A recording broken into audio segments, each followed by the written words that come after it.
Mr. Surendran Boyji for the workers of India. Respected Chair and distinguished sisters and brothers, warm greetings from India.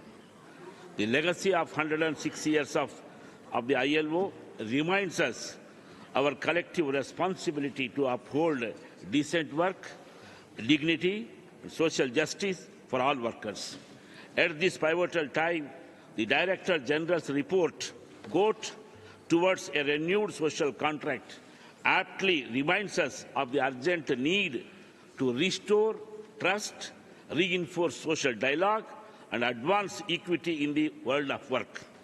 India is a country where the dignity of physical labor is deeply woven cultural and philosophical heritage.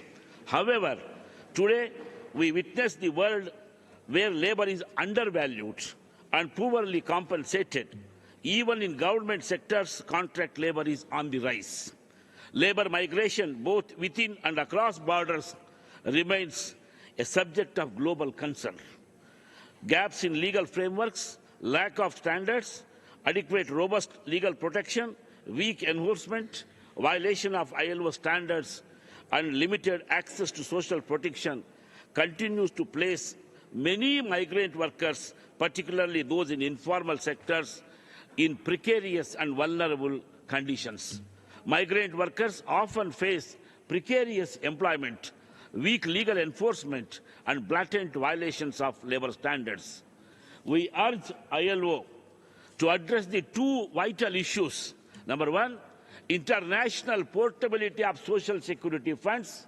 Number two, global parameters for the skill certification. These two steps would enhance labor mobility and promote inclusive growth.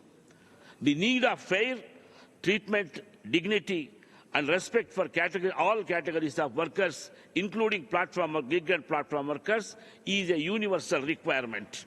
They also endure low wages, job insecurity, lack of social benefits.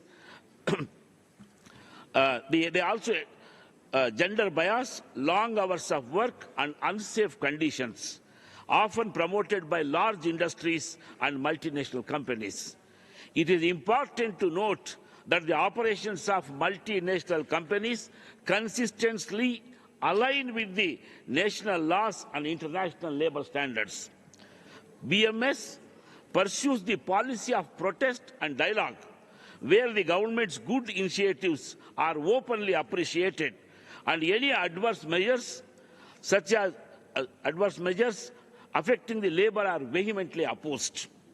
Recently, the government initiation, such as registration of over 386 million of informal workers through e-Shram portal, the extension of social security to nearly 48% of the citizens, the provisions of 26 paid maternity leave for women workers, and the inclusion of gig and platform workers under Social Security Code reflects advancement towards inclusive labor governance.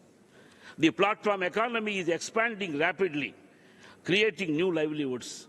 In our country, provinces like Karnataka, Rajasthan have initiated some legal measures in this direction. We welcome these efforts.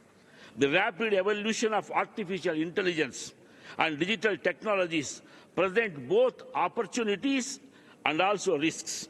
Rapid industrial and technological advancement, particularly in the artificial intelligence, present significant challenges for workers, employers, and governments.